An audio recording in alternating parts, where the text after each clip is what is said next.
दोस्तों एक बार फिर से स्वागत करता हूं आप सभी का डीआर एजुकेशन के इस ऑफिशियल यूट्यूब चैनल पर।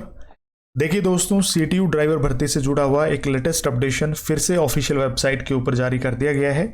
सीटीयू बस ड्राइवर का जो फाइनल रिजल्ट है वो 13 तारीख को आता है शाम को, और उसके तुरंत बाद ही 14 तारीख को यानी आज 11:30 बजे रात में आपका डॉक्यूमेंट वेरिफिकेशन का प्रोसेस है वो शुरू हो चुका है, यानी जो नोटिस है वो आ चुका है। पीडीएफ फाइल में बिल्कुल शेड्यूल है वो बिल्कुल डिटेल से बताया हुआ है कि किस किस डेट में आपके डॉक्यूमेंट वेरिफिकेशन यानी डीवी होने वाला है, कौन कौन से डॉक्यूमेंट्स आपको तैयार कर लेने हैं, जो ओरिजिनल आपको लेकर के जाने हैं, वो सारी चीज़ें मैं आपको बिल्कुल विस्तार से इस वीडियो में बताने वाला हूँ। वीडियो को एंड तक देखना, आपके सारे के सारे जो डाउट्स हैं वो क्लियर हो जाएंगे।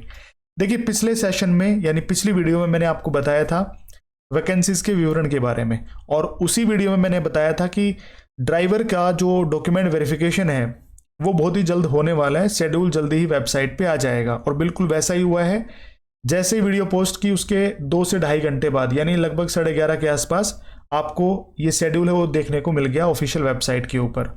हो सकता है वीडियो पोस्ट होने के बाद 12 बज जाए और 15 तारीख आ जाए, लेकिन ये जो अपडेशन है वो 14 जून 2024 की डेट में आया है इस ऑफिशियल वेबसाइट के ऊपर। ठीक है, अब इस पीडीएफ को मैंने टेलीग्राम चैनल पे ऑलरेडी डाल दिया है, आप वहां से जाकर के भी डाउनलोड कर सकते हैं, और आप में से काफ़ी कैंडिडेट्स ने डाउनलोड भी कर लिया होगा। ठीक है, अब इसको देख लेते हैं शेड्यूल में क्या कुछ बताया हुआ है डॉक्यूमेंट्स के बारे में और आपके शेड्यूल के बारे में।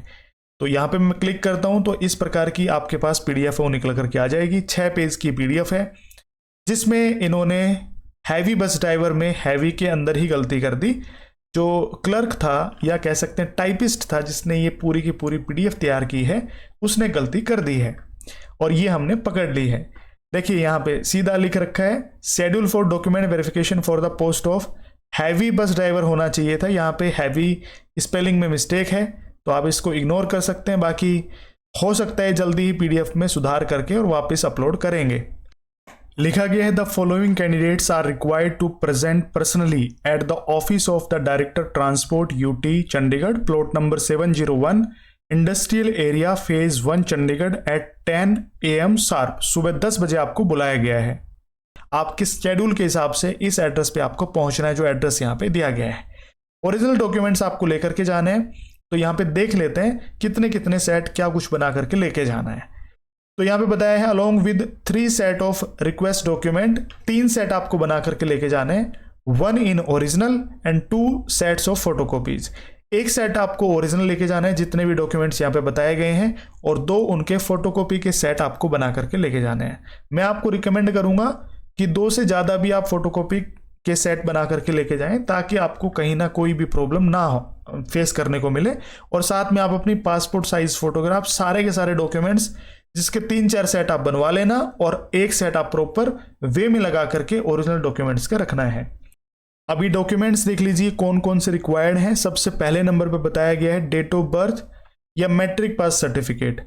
अब कई कैंडिडेट्स हैं जो डेट ऑफ बर्थ यानी जन्म प्रमाण पत्र को लेकर के टेंशन में आ जाते हैं, सर हमारे पास तो है ही नहीं, हम क्या करें। तो आपके पास मैट्रिक पास सर्टिफिकेट तो होगी ना, उसमें ही आपकी डेट ऑफ बर्थ है वो वेरीफाई हो जाती है, तो आपको अलग से जन्म प्रमाण पत्र की जरूरत नहीं पड़ती है।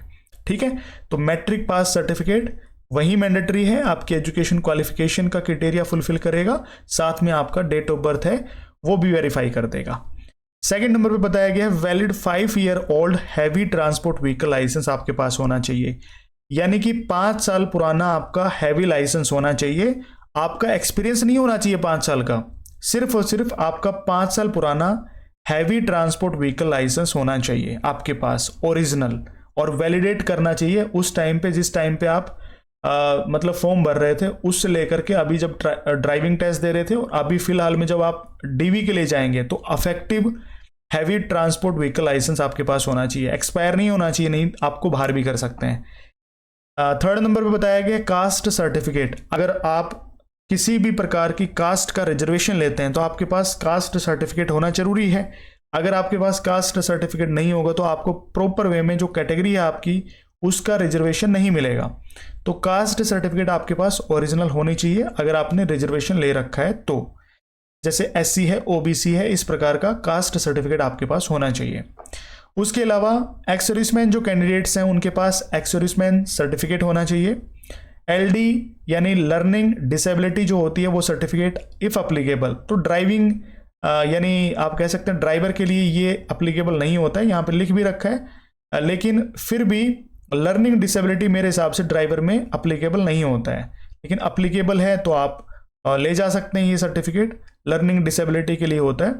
और नेक्स्ट बताया गया है 6 number of photographs of passport size, यानी पासपोर्ट साइज की 6 फोटोग्राफ आपके पास होनी चाहिए। तो आप 10-15 ले जाना, क्या दिक्कत है, आपके पास रहेंगे, बच जाएंगे। तो उसके बाद जिसने EWS कैटेगरी से फॉर्म भर रखा है उसके पास वैलिड EWS सर्टिफिकेट होना चाहिए।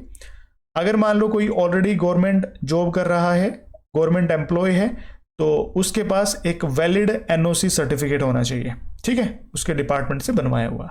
इन case of failure to report to this office personally on the above stipulated date and time, it will be presumed that the candidate is not interested for the post of heavy bus driver and his candidature may liable to be cancelled। इसका मतलब ये है कि जो स्टेबलेटेड date and time यहाँ पे बताया गया है, अगर कोई कैंडिडेट फिजिकली वहाँ पे नहीं पहुँचता है, पर्सनली वहाँ पे नहीं पहुँचता है, तो ये मान लिया जाएगा डिपार्टमेंट के द्वारा, ये प्रिज्यूम कर लिया जाएगा कि वो इस पोस्ट के लिए इंटरेस्टेड नहीं है और उसका जो कैंडिडेचर है वो कैंसिल कर दिया जाएगा। ये यहाँ पे बताया गया है, लेकिन ऐसा कंडक्टर में तो नहीं हुआ। कंडक्टर में अब्सेंट को फिर से दोबारा से मौका दिया जा रहा है, बाकी ये वार्निंग अभी से देने लग गए हैं। Further know travelling allowances and dearness allowances will be paid for this purpose.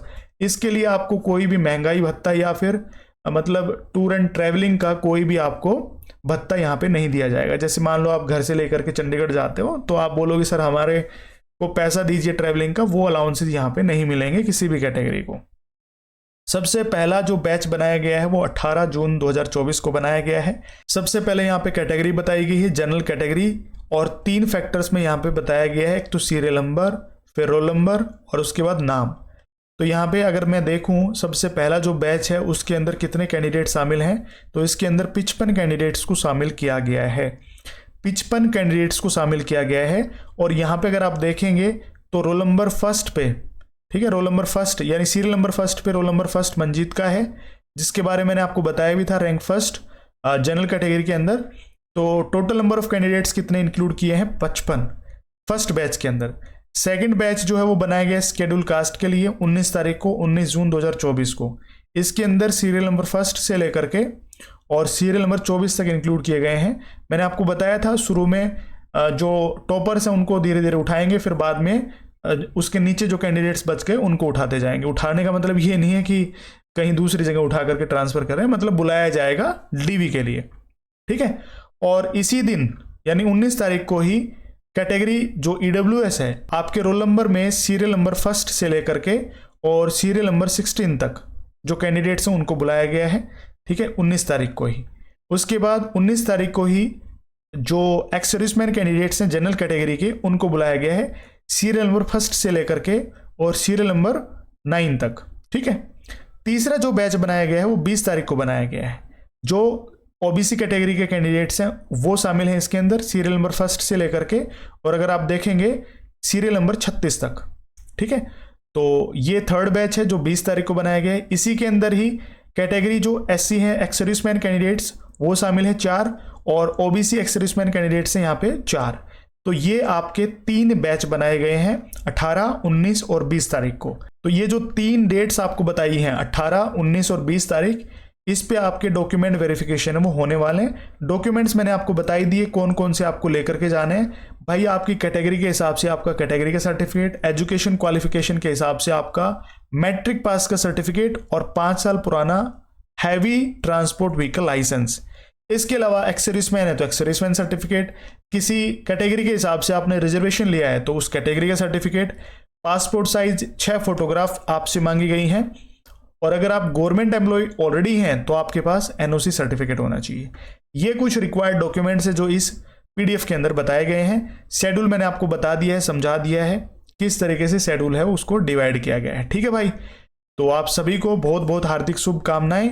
आपका DV अभी फटाफट से शुरू हो चुका है, तो यानी 18 तारीख से आपके DV होने वाले हैं और हो सकता है पॉसिबिलिटी आपको बता रहा हूँ 18, 19 या 20 तारीख में से किसी एक डेट पे मैं आपके DV के टाइम पे चंडीगढ़ आपको मिल सकता हूँ। मतलब एक छोटा सा मीटअप करने की सोचिए, मैं पक्का नहीं बता रहा हूँ, लेकिन जितना हो सकता है आपसे मिलने की कोशिश करूँगा। जैसे मैं ट्रेड टेस्ट के टाइम पे बहादुरगढ़ मिला था फर्स्ट डे वाले दिन, हो सकता है मैं 18 तारीख को चंडीगढ़ आपके साथ में तो एक छोटा सा मीटअप रख लूँ डीवी के बाद। हो सकता है मैं 20 तारीख को आऊँ, मैं आपको कंफर्म नहीं बता रहा हूँ, लेकिन पॉसिबिलिटी आपको बता रहा हूँ।